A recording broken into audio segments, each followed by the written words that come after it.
Hello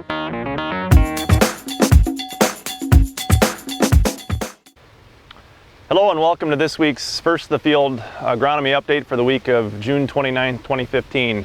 In this week's update, we're going to be talking about our progress with our 360 nitrogen trials with First of the Field, as well as make some comments around soybean herbicide choices now that we're moving a little bit further on in the season, as well as touch base on northern corn leaf blight, which is starting to show up in some cornfields in the state of Iowa. So this past week, we were busy with First of the Field applications, specifically around the 360 nitrogen trials that we're doing. Nate Eitzman was making applications with Harlan Sprayer and the Y drops, and I wanted to touch base a little bit with how we made those prescriptive applications, or what our thought process was behind them. Last week, as I said, we went out with Kyle Shirk from BASF and the 360 soil scan nitrate monitor that he made available to us. And we went out and tested the areas of the fields that had been already side dressed with nitrogen several weeks back with Coulter rigs, and then took nitrate levels in there. Also in the untreated strips we hadn't made wide drop late applications on. And the results that we saw back were we didn't see a lot of difference in the nitrate reading. They were typically in the low to mid-teens, which would indicate adequate to slightly below adequate levels of nitrogen left in the field. But we were a little surprised not to see differences there. For that reason, we just basically kind of threw those results out and just went ahead and used the Commander software, which looks at soil type, slope, and the rainfall that we've received up to this point, along with the nitrogen applications that have already been made. And we allowed it to do its thing as far as coming up with a script, a variable rate script that Nate loaded into the Haggy, and then we went out and applied nitrogen across the field where it called for more or less accordingly. And so that process went really well. We did 4 or 5 trials over a 2-day period and got that all complete. So it's going to be interesting to follow up and see the comparisons as we go down the road. So on agronomic topics this week, I wanted to cover a couple things. First things first, we're standing out in the soybean field here, and we're getting to the point of the season where soybean applications were starting to face some windows on herbicide restrictions, specifically around Fomosafen or Flexstar type applications. So like I said last week, we've got a 10-month rotation restriction, but nevertheless we still have fields of beans where we've got water hemp starting to come again, or in some cases where it didn't die from the first application. So what do we do now? I just wanted to briefly touch on options. Flexstar probably should be wrapping up this week and not much later.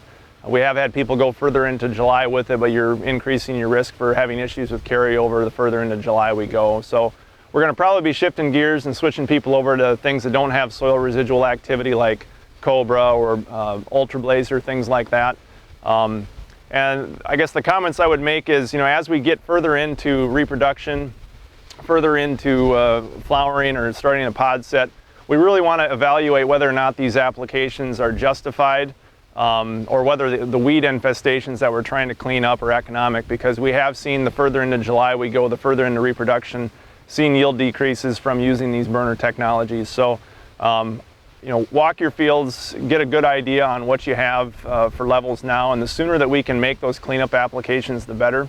Would also, wouldn't throw out the idea of taking a look at cultivation. We do have some people that are getting cultivators out trying to clean weeds up that are maybe starting to regrow. So be a good weekend over the holiday here if you have time to get out and take a look and see what your weed kill was from applications made over the 2 weeks and get a good plan moving ahead. The last topic I wanted to cover today on agronomy related things would be, we have been getting reports on northern corn leaf blight starting to take hold in some cornfields. The reports started coming in last week from southern and central Iowa, where there were some fields that were starting to see pretty significant levels.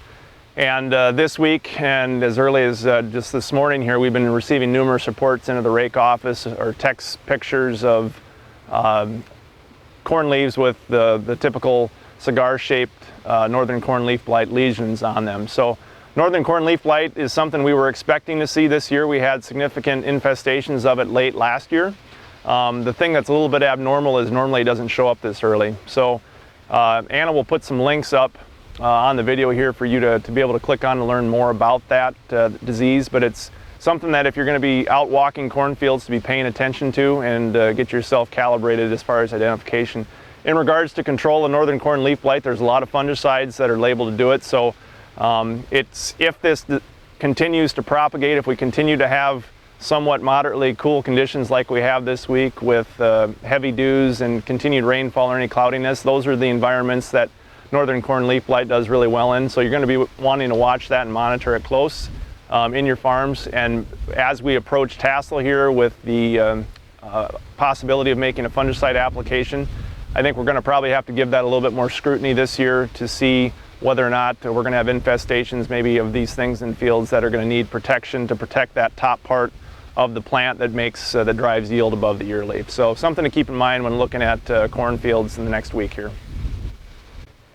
Lastly today, I wanted to pass on some news that this will be my last First to the Field update, as I have chosen to take a different direction with my career and accepted a new position which I'll be starting next year, or next week I should say, in the seed business. So this is my last FTF update.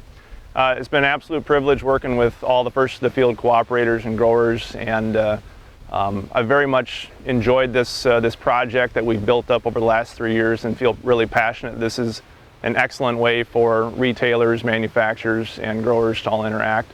I'm leaving things in good hands. I've got a great team that's been really supportive over the last couple years, and am looking forward to participating still in First to the Field as a customer of Osmus Farm Supply, because this is a platform that I think is going to stand the test of time of delivering value to growers that we deal with. So again, thank you, and we will see you another time.